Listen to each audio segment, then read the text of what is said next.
Fight back. I love you too if you're not behind the camera and you remember the media. How you doing? I was sitting around Tuesday night watching the election returns. I've loved politics all my life, since I first voted in 1972. And I saw what I assumed was going to happen. I saw President Trump building up what I believed was going to be almost a historic landslide victory.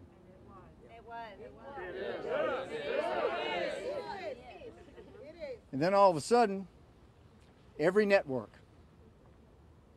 including Fox News, started doing what they do best. They started lying to the American public.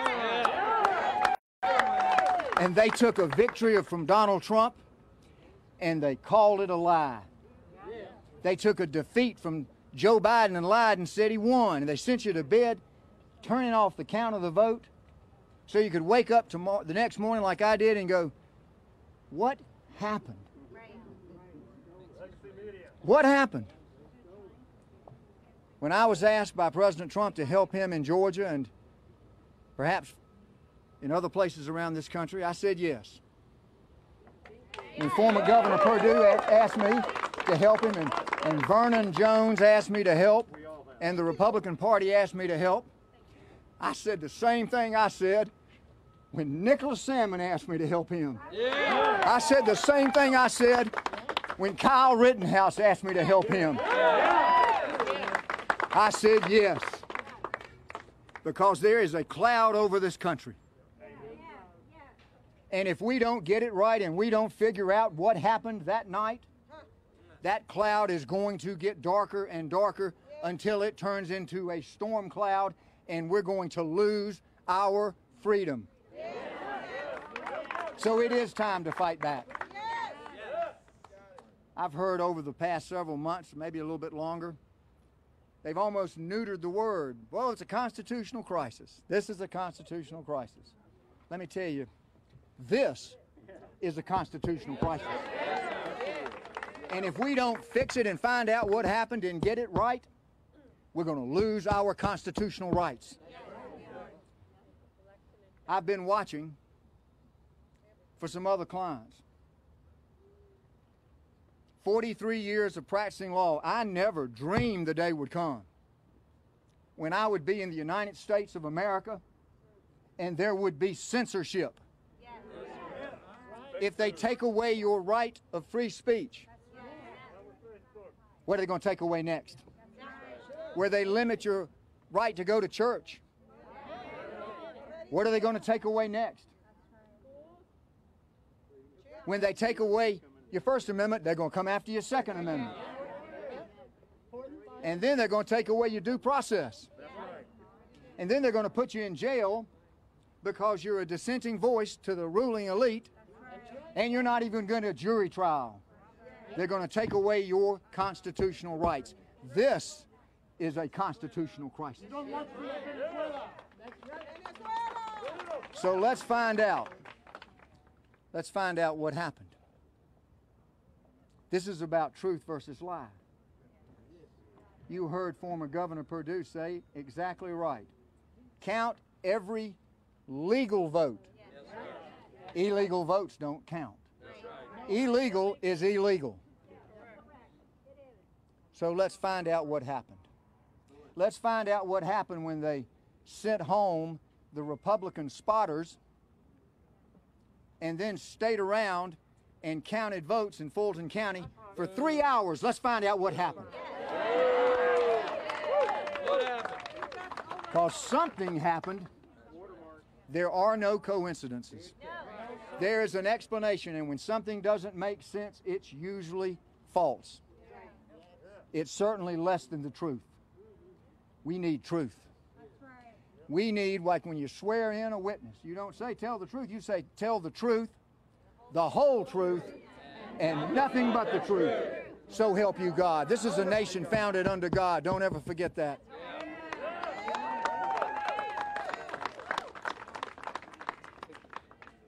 A lot of voting by mail this year.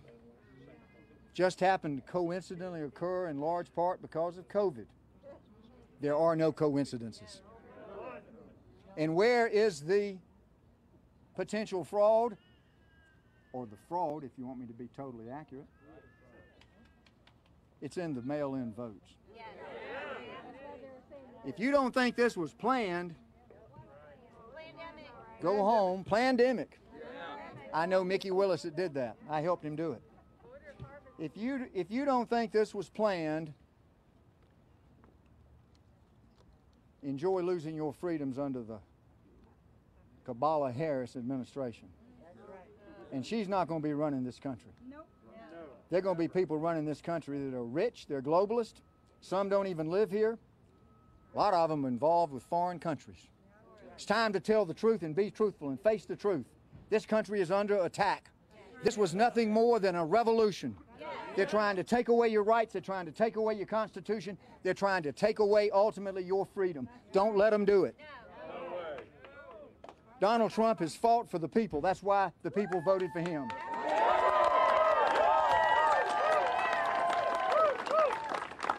I watched President Trump when he spoke that night.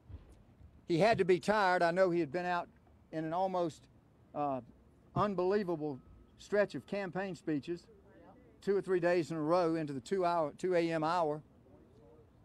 And he didn't seem like himself.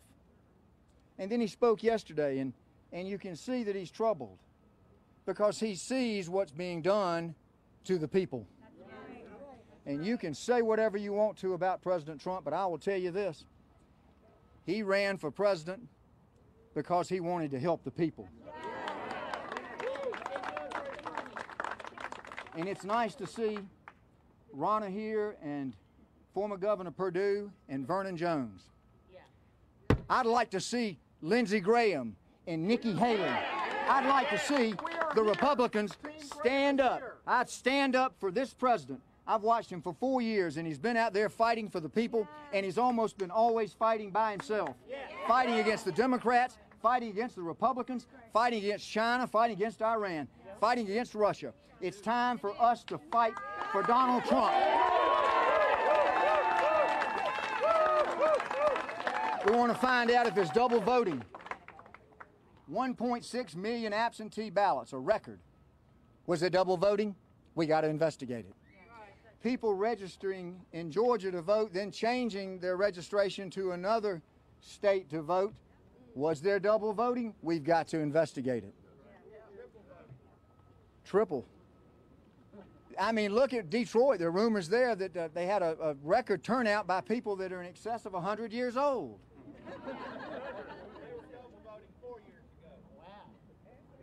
I don't mean to judge the results of the investigation, but I know that there's got to be one. Everybody would like to have woken up on November the 4th and found that we knew who our president would be. And nobody wants to have to sit through day after day and endure the chads. Thank gosh we don't have chads this time. Nobody wants to sit around day after day after day after an exhausting campaign to try to figure out who's going to be president, especially at a time when the presidency has never been more important in terms of world affairs. But let me tell you what we got to do. We got to wait. We've got to have patience. Because if we don't do this right and take the time to do it right, God help us if we get it wrong. So thank you for letting me be a part of this today. I thank the President of the United States for asking me to help him. I want you to all fight back. Fight back for America. Thank you. USA! USA! USA! USA! USA! USA! USA! I just want to end and echo Lynn's statement of being patient.